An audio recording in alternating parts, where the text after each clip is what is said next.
Welcome, world, to the 7th annual Rebel Rally, and I'm here at the Rebel Rally live show sponsored by Toyota.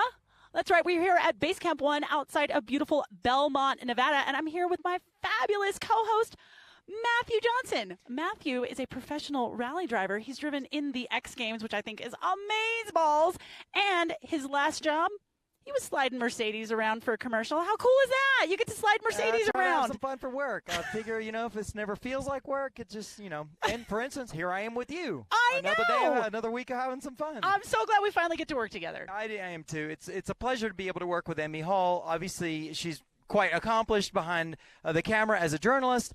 I was just flipping TV channels, which I never do, because I was in a hotel traveling for work, and I saw her on TV. She was on, what do they call it now, Kelly and Live Ryan with Kelly and Ryan. Live with Kelly and Ryan, and I was so proud to be friends with Emme. By the way, she was running through the EV discussion, and the way she did the rundown there, it looked awesome, and I was really proud to be your pal Oh, there. my gosh, thank you. This is going to be a fun week, and I'm stoked to get to know you better and such. I am stoked to be able to do this, and coming from the competitor side of it, I see all of the work that gets put in on the back end. I'm like, wow, this is a way bigger event than I ever thought it was, That's great. It's just amazing. I'm so stoked to be here. Yeah, cool.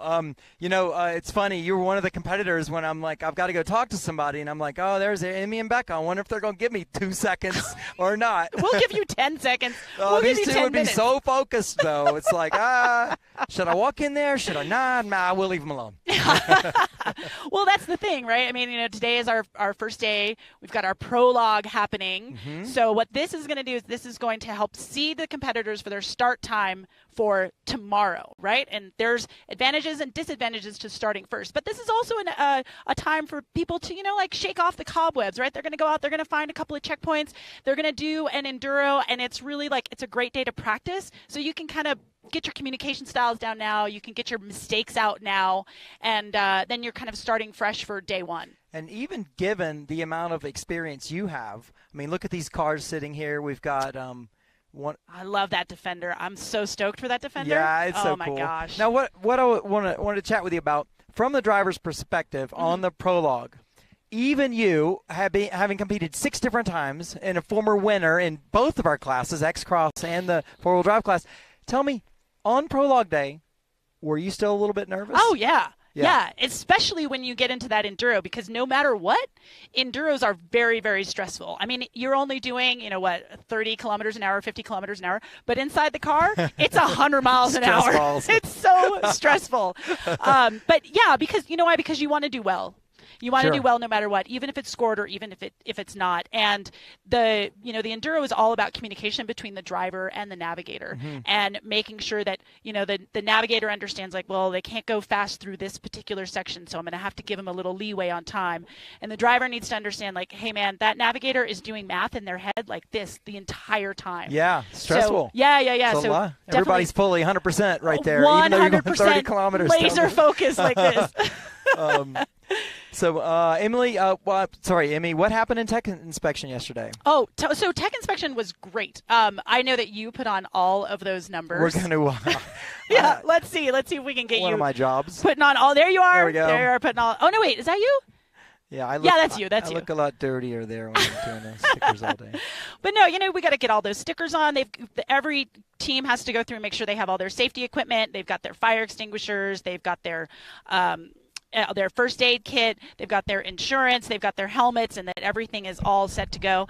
They've got to wire in all of their tracking devices. The mechanics have to take a look and make sure that everything is safe, that there's no extra added GPS equipment on the vehicle. And with new cars, this is really hard because most of them actually come with GPS. So either the competitors have to take that chip out, or they have to be able to cover up the screen so that competitors are not using the GPS inside of their vehicles.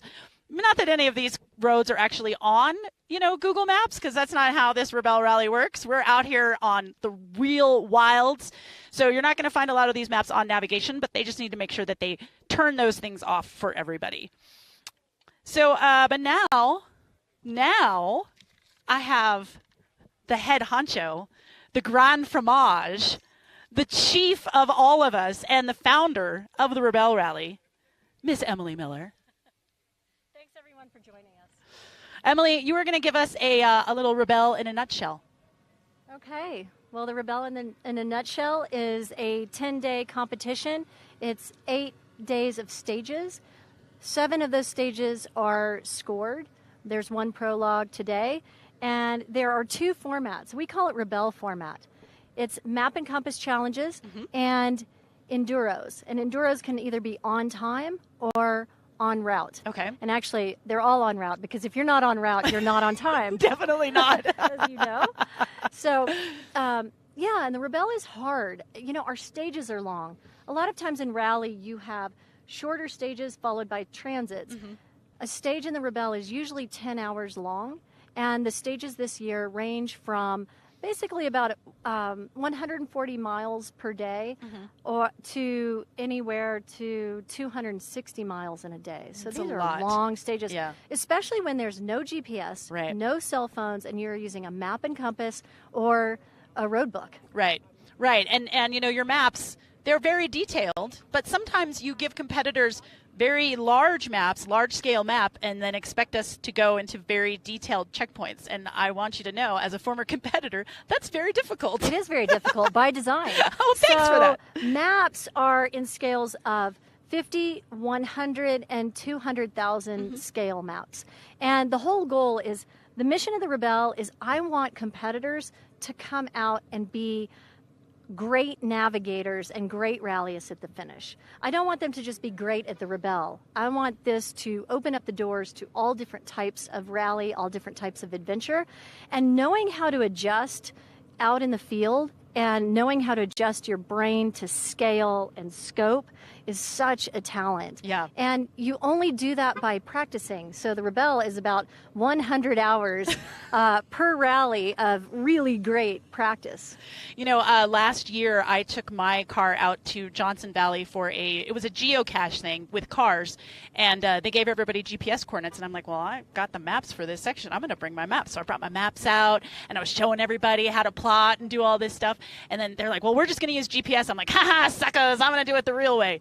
And I got out there, and I'm like, I don't know why I can't find this checkpoint, because I was using the wrong scale. And I was like 10 kilometers off, and then I realized it. I'm like, you're the driver. Rebecca Donaghy was your navigator. You can always blame it on the navigator. But, you know, this rally is really, I mean, drivers do play a part, obviously, because you have to get your vehicle to that checkpoint. Yes. But this is really about the navigators. It is the navigators that have the most stress on them. They do. They have the most stress. And it is really challenging. But the best teams, the drivers are also great navigators, because there are so many jobs to do from a navigation standpoint. Something that people don't realize about this rally is these competitors wake up in the morning. They don't have any of their information until they sit down at 5 a.m. with a headlamp on and see a list of coordinates or headings and distances from a known point, and they have to physically put it on the map. Right. So they have to use math or geometry and scales, plot all those checkpoints accurately, very accurately, on different scale maps, change out the scales, and sometimes do their enduro math before they've ever had their first competitor briefing, which Or is coffee. at 6 a.m. or coffee. Yeah. It is so hard. So when people talk about rallies, I think a lot of the public may think of a certain type of rally, but there's so many different formats of rally, which is what makes rally so much fun. Right. Because they're all very unique. And the Rebelle is definitely unique. We built this format with a mission in mind, and we think of it as a triathlon of rally skills, and it is definitely a mental challenge. But I don't want to take anything away from the drivers, because it's absolutely unknown. We now have X checkpoints. Yeah. We have areas that are first gear, low range climbs. You have to be very smart. You have to be on top of it. And you can't be thinking about the navigation. You've got to have your head in the game. The Rebelle is about precision and managing your vehicle over every type of terrain, literally every type of terrain, over 8 days. Right. Tell me a little bit about why the Rebelle is only for women. Well, it's interesting. I used to race off-road, and when I was racing, there were very few women. And you know what that's like, I do. right? I do. And people now say, oh, so many women are racing. Well, I go, so compared many? to what? 2% of the field. Right. You know, but we're 50+% of the driving public. And so what I wanted to do is to create a really world-class rally that would be a badge of honor for anyone who finishes this rally. Mm-hmm.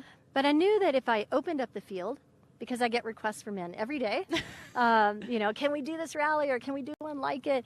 And I knew that if we did that, it would fill up quickly with men who wanted to compete, and we would have some of the same female teams competing. Mm-hmm. I've even had quite a few great women who say, you know, I normally don't do women-only events. Right. And I say, well, would you have entered a car? You haven't entered a car rally. Some are automotive journalists.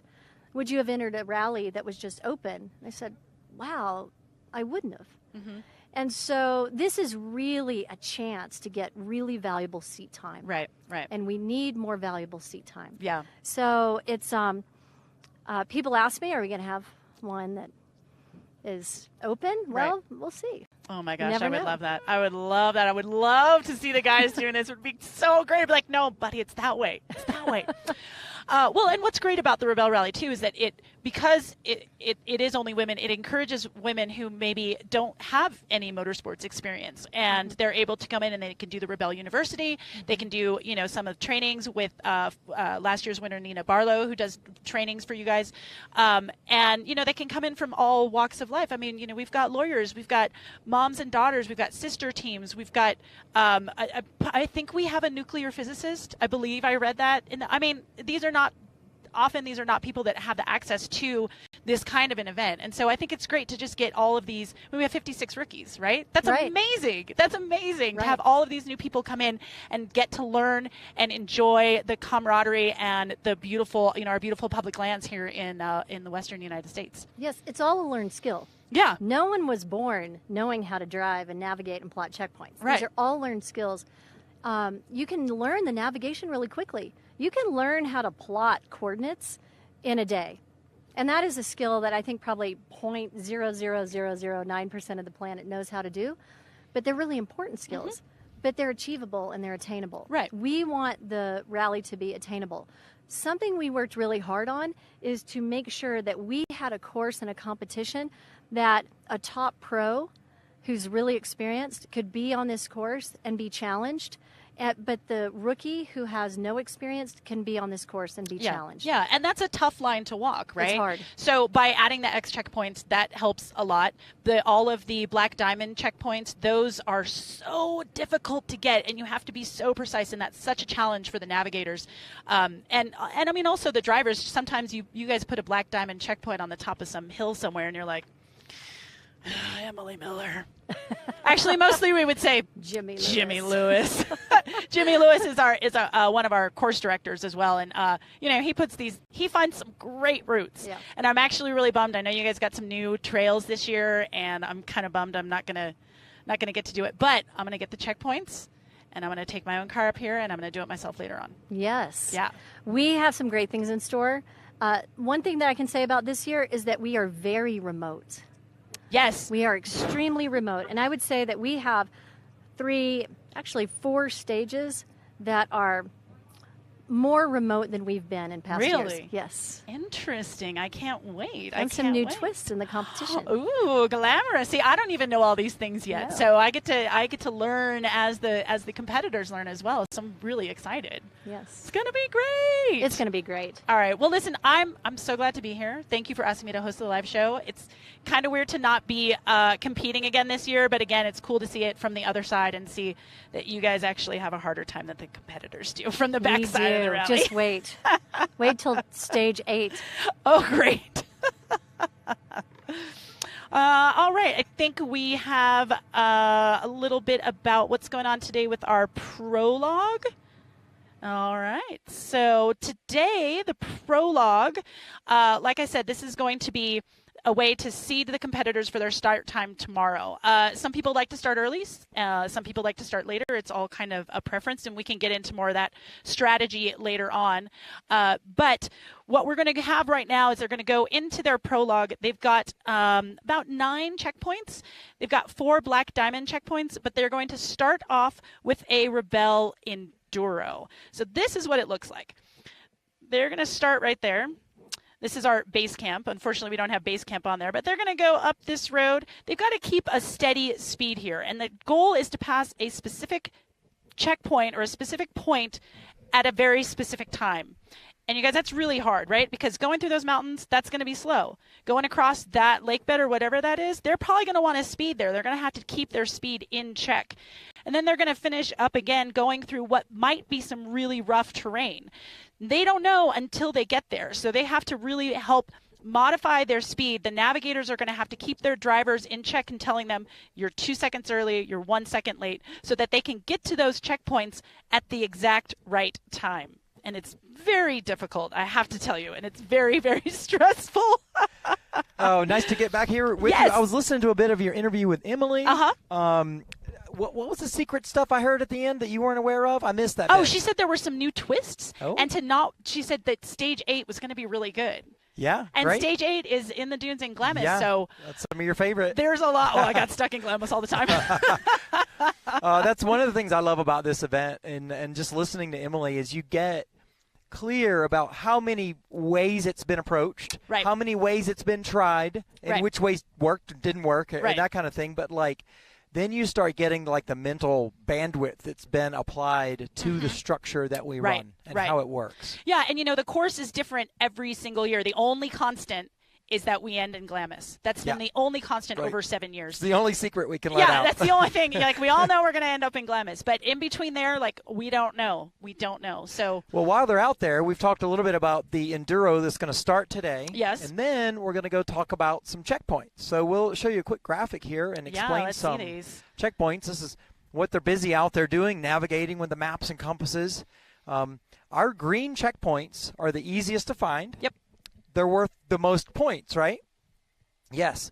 I have a story about that. Okay, good. We'll hear about that. Okay, in summary, green checkpoints, easiest to find. They're worth the most points. You must get those. You cannot skip one. That's how we keep track of everybody and keep the rally on time. Even those can be challenging some days. Blue checkpoints might have a small blue flag. Maybe it's just a blue pole in the ground, but this is the next hardest checkpoint. Yep. You want to get as many of those as you can if you're really competing for a win out here. Blue checkpoints, we've got lots of them. Not extraordinarily hard to find, but the tricky thing I'm going to ask you more about later is sometimes we'll put blue checkpoints kind of near each other, and one group has a checkpoint that's near enough to the other. We can get into those details later. We've got loads of details to share with you as we go. But as you probably figured out, skiing, our black diamond checkpoints are the hardest. They're not marked at all. So that's just you out in the dirt, holding your yellow brick tracker there I think we're in the radius. Yep. Now tell me, how big is that radius often that you've got to be inside for the black diamond? Usually it will be a 25 or a 50-meter radius, but sometimes they put a 15-meter radius on it. So that means that you have to be within 15 meters of a known point on Earth to get full points. And then it will go out from there. So if you're within it might have a 10-meter step. So you'll get full points if you're within 15 meters. You'll get minus 1 point if you're within 25. You'll get one less point. The points degrade. Yeah, degrade as you go out. Then if you are actually outside that bullseye, you get what's called a wide miss. Right. And that gives you a penalty. And the point of that is to make sure that people aren't just pressing their tracker to get where they're going. Their Latin long, because when you press your tracker to record a checkpoint, that actually gives you your Latin long. So once you press that tracker, Amy, you know exactly where you are. We can't give away all the secrets on the prologue day. I'm sorry. Emmy's shooting straight into day 3 here. I gotta slow her down. Whoa it up, Emmy. Yeah. Look, I'll tell you, we have a great video on the competition format, and we're going to shoot by there, and that one is nice and organized, unlike we are sometimes. So check this out. What it is it's a long-distance competition that covers 8 days. 7 days of scored competition, but 1 full day of prologue. So it's not a race for speed. It's really about a test of navigation and driving accuracy and precision. They're given about 16 paper maps, 2-foot by 3-foot maps, and road books, and they have to navigate to over 100 checkpoints over the next 8 days. What we have that's unique is the scoring system that we worked a long time on, but we took some really cool elements of things that we love in rally and racing and adventure and kind of fused it in to a hybrid. And it's really a tough challenge. Each day it's set up that you collect certain checkpoints on that day. The checkpoints are rated green, blue, and black. Easy, medium, and hard. And it's a little bit backwards from what you think. The easy ones actually have the most points. And in between those green checkpoints are blue and black checkpoints, which they may or may not acquire. They choose which checkpoints to go to, depending on their skill level, depending on their day, depending on their vehicle. Well, the course is kept secret from the competitors until literally, when they receive their instructions. To describe the course is really remote. We're out in the middle of nowhere camping and seeing sights and things that you ordinarily wouldn't get to see. The interesting part about this event is that everybody has an equal chance. It's designed to be fair. A lot of these women, they're not off-road racers, they're not off-road drivers. They come from all different walks of life, and they all have an equal shot. It's way harder than people would think, but it's designed that whether you're a seasoned pro or you're a beginner can really excel at. They walk away with a lot of tools in their toolkit if they want to go do other rallies, other races, or hopefully come back to test their skills again at the Rebelle. Welcome back to the Rebelle Rally Live, presented by Toyota. And that competition format, one of the things that we always have to be stressing is that the Rebelle Rally is not a race. Mm-hmm. It's not a race for speed. So sometimes you might see people who are like, why are they going so slow? We get speed limits out here. We have to abide by the speed limits for all of these public lands. So you're not going out here in, trophy trucks. That's not what this is about. These are stock and almost stock vehicles that are out here doing and the limited amount of I've done a little bit of a different format at times, right? But a limited amount of my experience of these navigational events is if you're speeding, you're probably just stressing out your co-driver and your navigator. Yeah. And you might feel like speeding is going to be a benefit, and it really just ends up screwing you up. Absolutely. And now you're even more panicked because you got to go set yourself at a known point exactly. to navigate from there, right? Exactly. So it ups the nervousness and chaos level in the vehicle, and it really doesn't end up paying off, does it? And you might have a chance to break your vehicle. And fortunately, though, we have Harry Situations, who is an amazing tech guy, right? He grew up on the Rubicon. He knows the ins and outs of pretty much every vehicle here. And I think he's out there on the line. So let's see what's going on with Harry. Speaking of breaking vehicles, Harry. Yeah. Thanks, Emmy, for the glowing recommendation. Wow, you're really hyping me up here. I am at the start line, and much to your point about the vehicle, we have Team Wild Grace, who has competed in the 4x4 class in the past, and now they're in X-Cross, which is for all-wheel drive vehicles that you see all over town. You can compete in the Rebelle Rally, just like they're doing. So tell us, Lynn and Sedona, how did the two of you come to be teammates? I know both of you had done the rally previously. We actually met in 2017. We both had different teammates. Sedona is 100% Rebelle, so she's done this every single year. She had two previous teammates, and one of her teammates actually was about to have a baby 3 months before the rally, so she just came up to me one day. We had met each other, we had talked to each other and had interactions, and we really liked each other, and she said, hey, do you want to do this? And I had enough information about the kind of person that she was that I just said yes instantly. Now we're 4 years in, and this is our first time competing in the X-Cross, and we're super stoked to see how we can do this and embrace that challenge for sure. Yeah, Nissan's trusted us with the 2023 Pathfinder. This is the Rock Creek edition, so this is probably something a lot of people out there are actually driving themselves, and we're going to put it through its paces and see how it does. Well, that's great. I know you have done very well in the past, and everyone at home is rooting for you, so good luck out there today. Thanks, Harry. Moving down the line, we've got another team that had also competed separately, but now have teamed up. That's Rory and Renee in Rory's Toyota 4Runner. So how did the two of you have both competed in this event in the past, but not as teammates. So how is it that you came to team up? We can walk down the line. I know you got to get ready here. That's called serendipity right there. That's a good word for it. Yeah, I would say. No, I've actually had the opportunity of like participating 4 years and in the past as a navigator. And then, and Renee has been, of course, the navigator for 4 years. And then this year, my boss for Total Chaos Fabrication brought up like, hey, how would you feel about driving? Don't threaten me with a good time. I mean, I have the perfect vehicle for the entire event.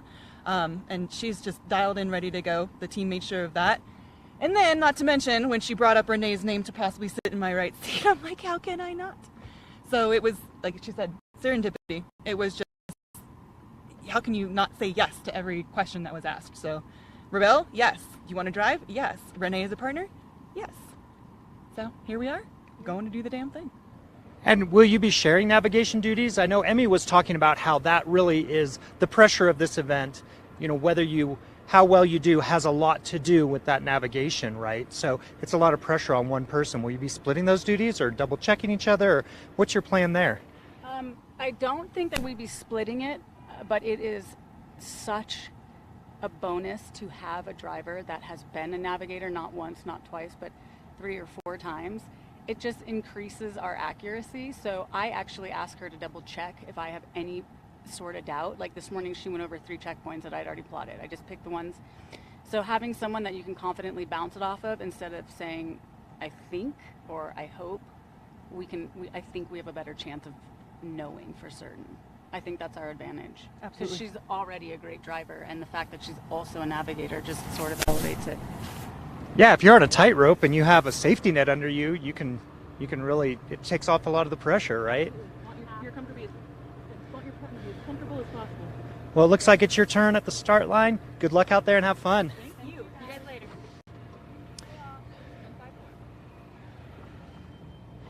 Next up, we have last year's Rookies of the Year, both Toyota engineers, Samantha and Becky.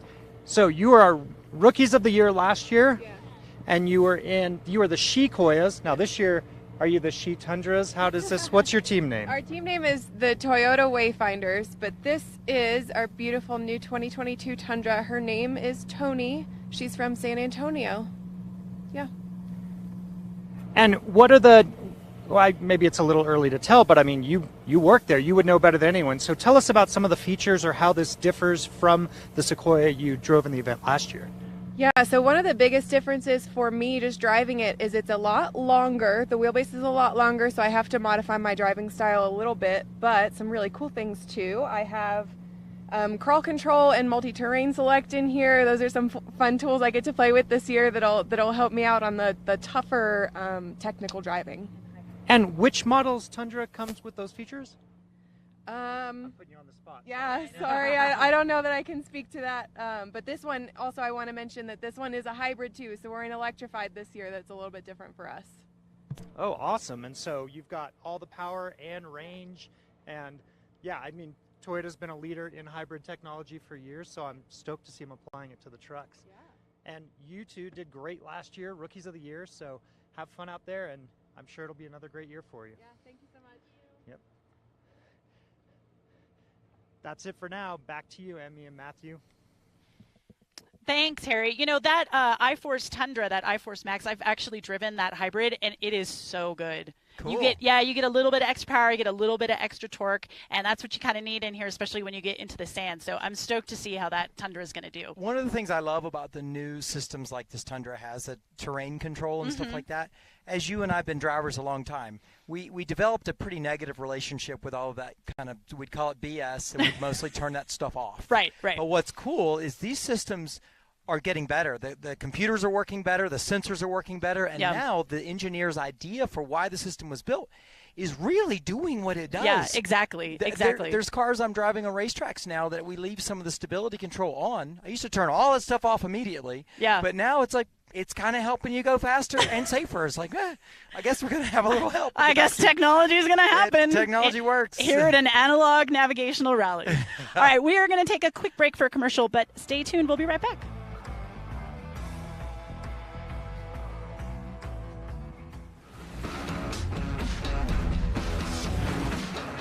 What time was our reservation? It's at 7. Great. Will there be valet?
Welcome back, everyone, to the Rebel Rally live presented by Toyota. And we've got a few trucks have gone off the line for their very first Enduro.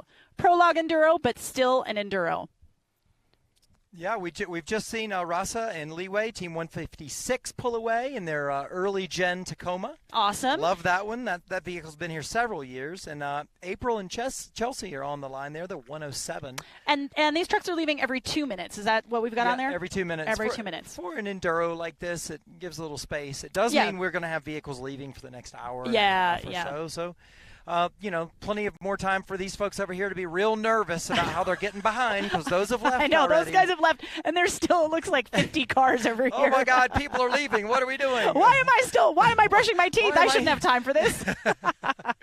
I look forward to you giving us the drivers and competitors window into the just internal torment that happens at times. Like, why are they doing that? Why aren't we doing that? Should we go over there? Well, and it's funny because when you're on these Enduros, you should technically always be 2 minutes behind the person in front of you, and someone should be 2 minutes behind you. But you don't know what's happening in someone else's vehicle. So you might be like, well, no, we're on time, but why are we catching this person? Totally. You see the person, and you're like, all right, this is bad news for one of us. But I don't know. I hope it's not me. I feel like we're right, but maybe we're not. So that's a big thing with this rally is that you can't look to what anybody else is doing. You have to be confident in your knowledge and confident in what you're doing, how you're driving, how you're navigating, and just forget everybody else.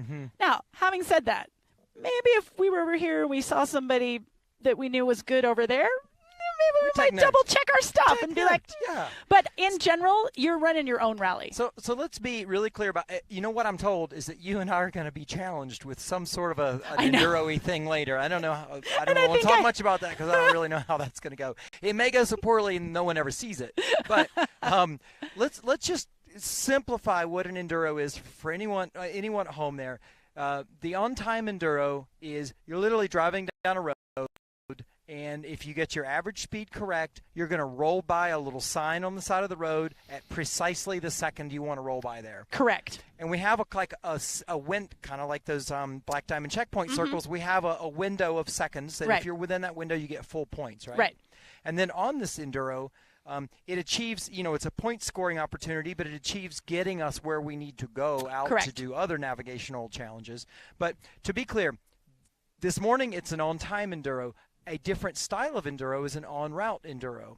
And that has the little, what do you call those, the little tulips? The little tulip Tell notes. us about the tulips. Well, we have them on the on-time as well. It will just basically give you an arrow and then like a little drawing of what is around. But listen, once they put these 3 big rocks on the tulips, and so we were looking for these giant 3 rocks. They were literally like this big, 3 rocks on the side of the road, and we're like, Shirley, Mike Shirley. But the on-route enduro, we see every intersection will have a tulip drawn, and then there'll be an arrow for what you're supposed to do with that, and then a distance or a marker that you know. But this effectively and efficiently moves us around the course and gives us some chance to have some points. Yeah, and it also helps too. Like, for example, one year we were going through an area that had a lot of the endangered desert tortoises. That's right. And so the way for us to get through that safely without harming any of the biological diversity that we have on our public lands was to have an on-time or an on-route enduro rather, and it was 25 kilometers per hour for 3 hours. It was torture. It was torture. I'm told that Harry has more situations to discuss. Yay, Harry's. All right. Harry situations. Let's see how he's doing. Thanks. Yeah, we're back here on the start line. Lots of Broncos this year, including Team 131 returning, Catherine and Tori. So can you tell us a little bit about you were rookies last year, lots of rookies in the event this year. What advice would you share with them? I would say for rookies, I would just keep a positive attitude. There's going to be some really rough days, and as long as you can just keep a positive attitude with your partner, you really turn it into just a fun event. We had some really hard days, and we actually made a pros and cons list, and we decided to just laugh about it. So I would say just keep positive with your partner and have fun instead of being so serious about it. That's great advice. And you're back together, so obviously things didn't go too rough last year. Catherine, what advice do you have? Find ways to laugh it off. Literally, you're going to make a mistake. It's not an if, it's a when. But when you do, look at your teammate, laugh it off. I made a horrible mistake last year, and Tori literally yelled at me and said, get out of the car, shake it off like a Taylor Swift song, and get back in here with a better attitude. And guess what? We killed it that day. That was our best day ever. And you know what? Kind of things like that, you just got to have that positive attitude and just keep moving. Awesome. That's great advice. I know you had some challenges getting here, so I guess that already applied even before the rally started, right? Yeah, half the race is actually getting here, and there's vehicles that are still just now getting here. But the good news is we got all that out of the way. We're ready to go, and we're ready to kick some butt this year. Awesome. Well, we'll let you go do it. Have fun today. Thank you, guys. Thank you. Next, we have another Bronco, but this is a Bronco Sport. So that was a Bronco. Can be a little bit confusing because this vehicle competes in the 4x4 class. It's got low range. You can see it's got bigger tires, more clearance. The vehicle behind me here is a Bronco Sport. It competes in X-Cross. So this vehicle does not have low range. It has all-wheel drive, smaller tires, lower ground clearance, but that doesn't mean that they're not competitive. In fact, you can see the 200 number plate. These are last year's winners. Well, one of last year's winners, I should say. That's right. So, Melissa, you won last year in this vehicle, driving it, and you've got Chris Benzie with you, who is an expert navigator, has podiumed, as you mentioned, last year's second with her daughter. So I want to know how you talked her out of competing with her daughter and joining you. It was even easier than that. She actually called me, and I don't want to brag, but it feels like I'm what an honor I won. She went down the list, she said, and she sorted through and looked at potential navigators, and I came right up to the top of the list, and she gave me a call, and it was just like serendipity. It worked perfectly. And Chris, how do you feel about competing in X-Cross versus in 4x4? As a navigator, does it make much of a difference in your opinion? Well, I don't know yet. I haven't done it, but I have a sense that it's probably very similar. A lot more communicating because she may not be able to go to the speeds that I'm used to going in the 4x4. So there'll have to be some perhaps strategy changes with the speed, but I'm thinking not, but I'll let you know in a few days. And Melissa, so you have competed in 4x4 as well, and then last year we're in this vehicle. We're seeing a lot more people coming into X-Cross and a lot more competition. I know you won last year. How was that change, or from driving a four-wheel drive vehicle with larger tires, low range, maybe locking differentials, to driving this vehicle? Well, it goes back to my old school driving, right? So I've got to be a lot more aware. I've got to be a lot more technical. So it is, to me, in my opinion, this is the harder route. It's harder to drive in the X-Cross class than the four-wheel drive class because most of the time we're on the very same course. So I'm having to watch the car, watch my ground clearance. I have to have very careful tire placement, knowing my approach angles. So it's fun for me because I'm a hardcore rock crawler. So it feels almost like I'm in my buggy, but just a small scale because the rocks are, you transpose them to the appropriate size. I have to pay attention. Well, if there's one thing we know about Rebels, they're not afraid of a challenge. Have fun out there today. Oh, and we have some more champions here with us. We'll walk with you ladies. Yeah, pull all the way up, Nina. I know you're not going to let me stop you. So last year's winners in the four-wheel drive class, Nina Barlow, Tara Lynn. So these folks took the 200 number plate for the X-Cross class as kind of like their last year's champions. You stuck with 129. Did they give you the opportunity to go with the 100 number plate? Yes. So what was the determining factor there? You already had the Instagram name? It's been, yes, exactly. No, that wasn't the only reason. It just seemed odd to change our numbers. To me, it felt a little pretentious, too. It's like, we won with 129. That was the third time I won bone stock with 129. It's been my number since day one. Yeah. Why change it? That's our number. And I would hate to see it on somebody else's car. That's a good point. I guess once you give it up, you might not get it back. Exactly. So how does this vehicle differ from the vehicle you drove last year? She's pink. She's pink, and she has this. Oh. Is that the Freedom Top? Is that what they call that? Yes. Power Top, excuse me. Top. Power Top, yep. Nice. Yeah. Well, so it's a 2022. It's still a 4xe, so there were not many changes between the two Jeeps. So. Well, and why mess with a good thing, right? Yeah, and that comes in handy out here. I mean, one of the things I enjoy about the rally is we see these wildly different environments and temperatures, right? It was freezing cold last night. Now it's like 80 degrees out and sunny, and the Jeep Top is a perfect addition to that. Right. Yeah, and for standing up, just getting a little bit of height helps sometimes when you need to get a heading. I didn't even think about that. That's why you're the expert. Have fun out there today. All right, more vehicles leaving the line, and we're still on our prologue day, but that doesn't mean they don't need to get their game faces on. We'll let them get ready, and we'll head back to you, Emme and Matthew. Thanks so much, Harry. Listen, I love all of seeing all the Jeeps out here. I am a Jeep gal through and through, and those 4xe, they're a plug-in hybrid, so you can go maybe like 22, 23 miles on a single charge, but I know that Nina likes to just put it in hybrid mode and get that little bit of extra power from all of those electrons going through. So it's really cool to see Jeep bringing in a little bit of electrification. I agree, and we're seeing that obviously in the new Tundra as well. Yeah. We're going to get, eventually we'll get a nice interview from some of our Tundra engineers and yes, ask them for sure, how their for hybrid sure. system's working as well. That'll be fun. Yeah. A couple things crossed my mind in the interviews there. Since we've been talking about the Enduro, the start to the Prologue is the way we're on-time Enduro.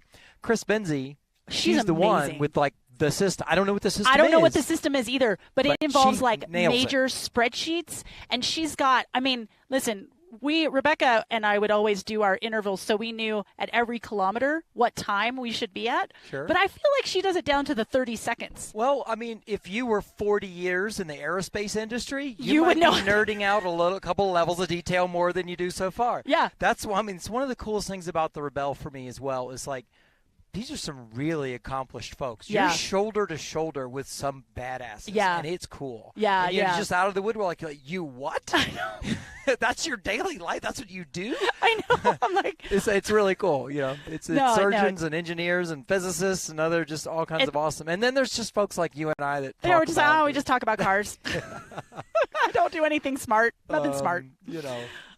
Yeah, no, I mean, listen, we've got such a great amount of vehicles today. I love seeing also all the Broncos. You know, the new Bronco Raptor has come out, which is just so much fun. Cool. Way more fun than it should be. And, you know, people have given the Bronco Sport a little bit of a kind of kick in the butt. And I'm like, no, man, that's good. Mm-hmm. It's good. I've driven it.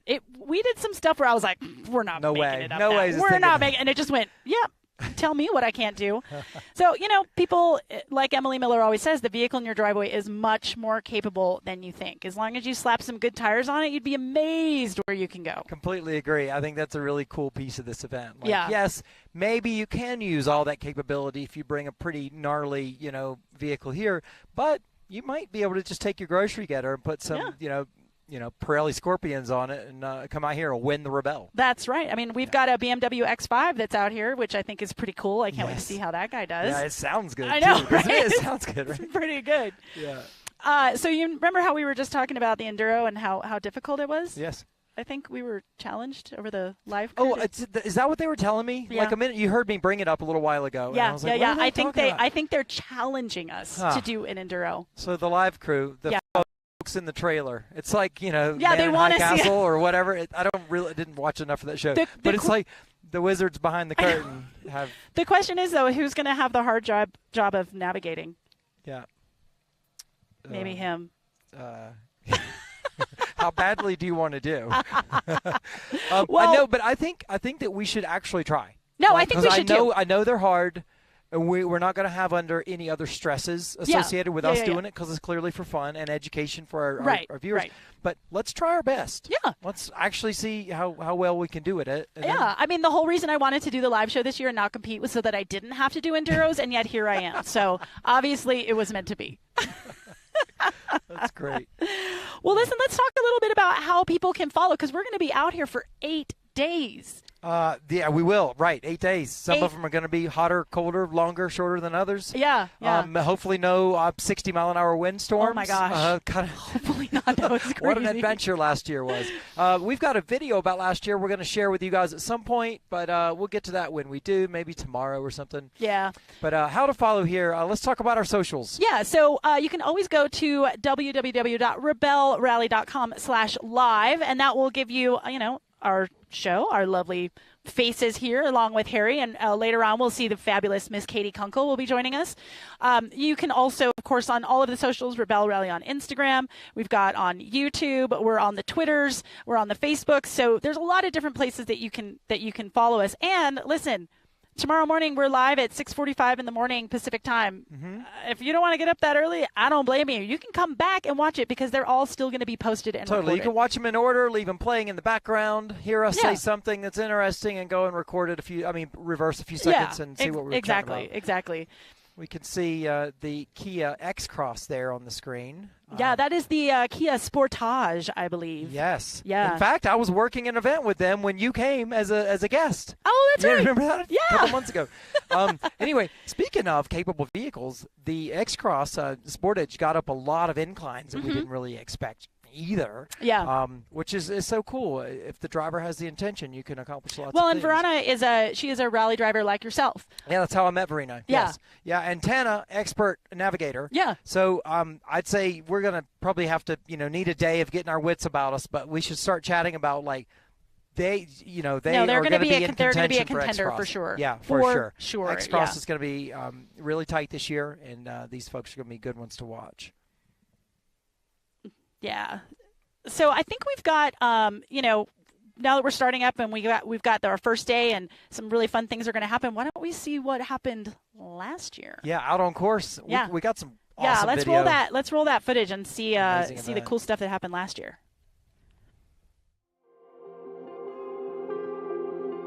The Rebel has a very interesting way of drawing in the most amazing competitors. Oh, we signed up for the very first Rebel. We both heard about the event and we were just like, we have to do this. I know I'm really honored to be out here for my first time. The experience has been overwhelming is an understatement. Before the event, I'm dreaming about the event, and when I get back from the event, I'm looking for checkpoints in my dreams for days after. It's so intense. Sam showed me this, and I was like, this looks like the coolest thing, like all women off-roading. How much better does it get? We never knew it would even be a success. It's been a great success, and the competition and the competitors are taking it to another level, and forces us to be better. The challenge has gotten better and tougher. The base camps have gotten more efficient. The teams have gotten better. But we're not here to just grow. We're treading lightly. We're taking street legal vehicles on places where you could go anytime. Creating your own path. We all have a goal, like in life, and it's how you get there. We might have challenges along the way, but we push, we work together, and we'll be at the finish. We'll reach the goal. I know it. This is the best game I've ever played. As a girl, play all the fun games, but now as a woman, this is the best game I think anywhere on the planet. The terrain is incredible. You know, we're going through many different regions. We're covering 2,000 kilometers.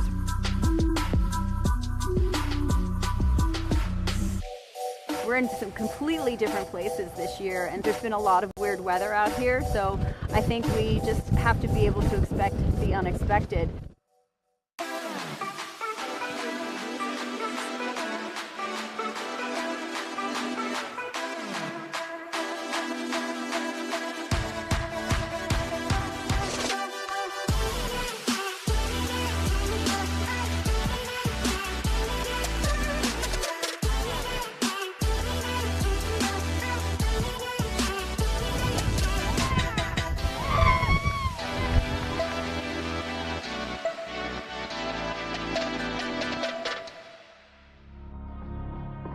I was thinking about our top competitors that have competed, you know, year after year after year, and they have such great relationships, and they compete against each other, but they're great friends, and to have that camaraderie is so special, and they'll be friends for life. How do you work together to make sure that you're able to do your best? You're not trying to make sure they're doing their best. It's just like you do your best, and then whatever help you can give to the other person that they might be able to use. The relationships that come out of it are so strong because you're going through some pretty tough stuff.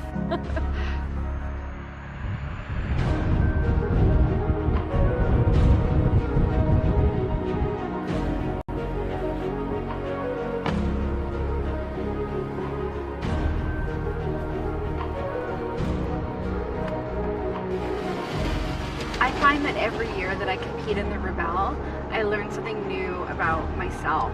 There's all these different layers, and the Rebelle just peels them back.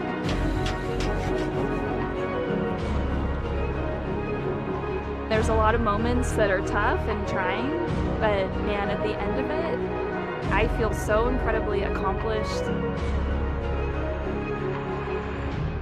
We are picking people up, saying, yes, you can do this. Look what you've done. It's amazing, because we really believe it is.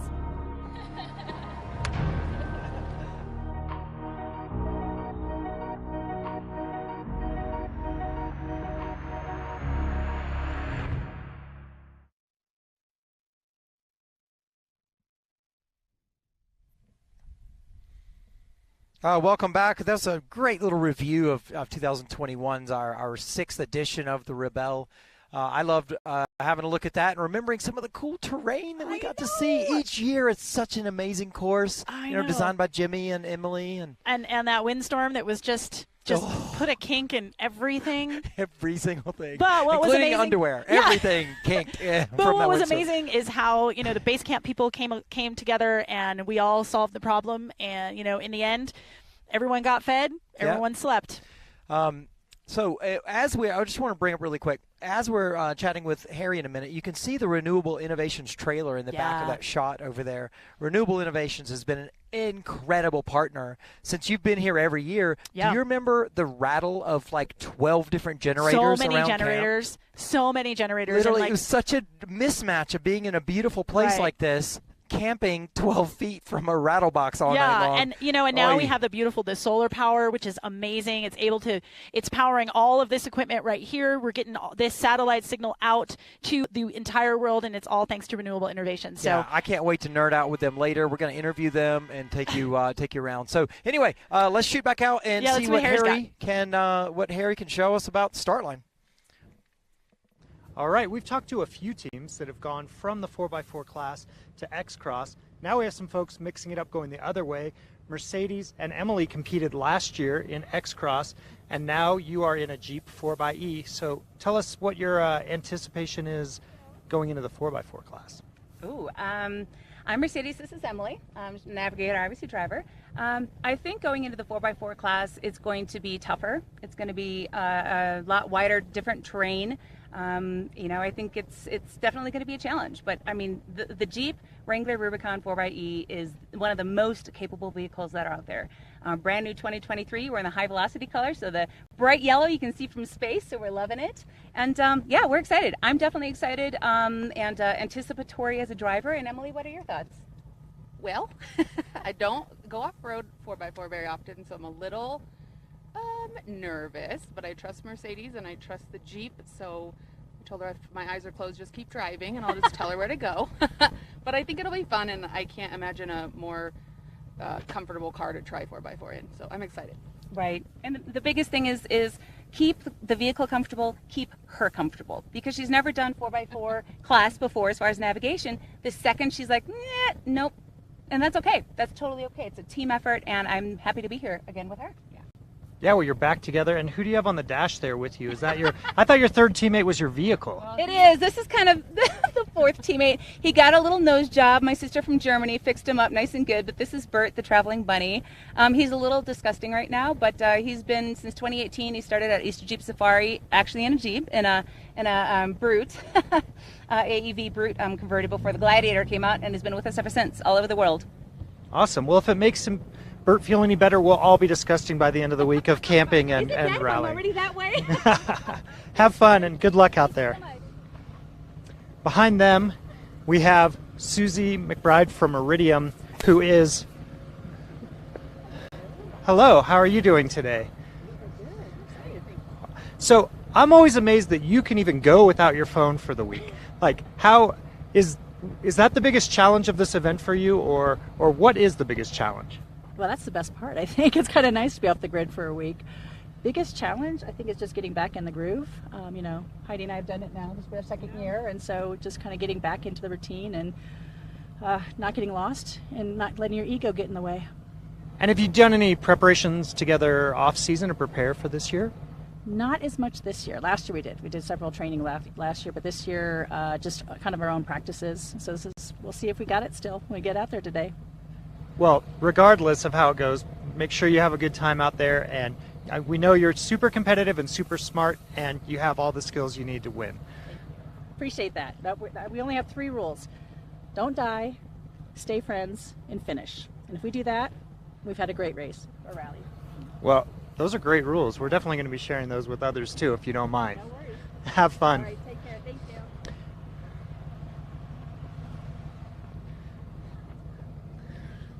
We'll go back to the host now. That's it from the start line. We still have plenty of vehicles left to leave, so make sure you follow online all the action. But for now, we're going to go back to Emme and Matthew. Thanks, Harry. I love that you get to chat with all of everyone that I missed from last year, and I'm in a different seat. It's so weird. We can go out and spy on them for you, though. Okay, good, good. During the day. All right, so I think we've got some information here about our schedule because, like I said, we're going to be here for 8 days. And I have to tell you right now, dude, I did not expect it to be this warm. Yeah, agreed. I'm on fire. I really want to put shorts on. All right, so if we take a look at the screen there, we see our competition upgrades, our finish line, start line, all of it. Each day we're going to come to you from the start and the finish line. We'll be giving you some updates midday as available. We'll be getting out on course when we can. Hopefully putting together some educational videos between us, maybe. Yeah, you for can sure. Train me how to. Well, we're going to do that Enduro, so. Oh, right. We got a little bit of work to do this afternoon. I do. I think I have to do some Enduro. Hey, no promises anyone's actually going to see this footage, but we're going to give it a shot. And hopefully it's not terrible, and we'll have it packaged later. Yeah, so you can tune in tomorrow bright and early, 6:45 a.m. Pacific time, or you can just check it on the recording. We'll hopefully be able to do a competition update in the afternoon at 1 o'clock, and then Matthew and I will be right back here at the finish line at 6 p.m. to see how the day went. So again, that's rebelrally.com/live, also on YouTube, Facebook, and the Instagrams. Yeah, what a day. I know. You imagine the nerves it took, just to get here. Yeah. Now they're half of them in the cars actually starting. Yeah, and then you're like, oh my gosh, we're really doing doing this. This is crazy. What am I doing? How am I going to do 8 more days of this? It's probably, and for those with some experience, they know they can use today to just laser in. Yeah. Right? Develop the tunnel vision. Yep. And really get focused with their partner and, exactly. and their mate for the week. And exactly. So we should see them back here this afternoon sometime, but we will not see you again until 6:45 tomorrow morning. Woo, that's early. Bye, you guys.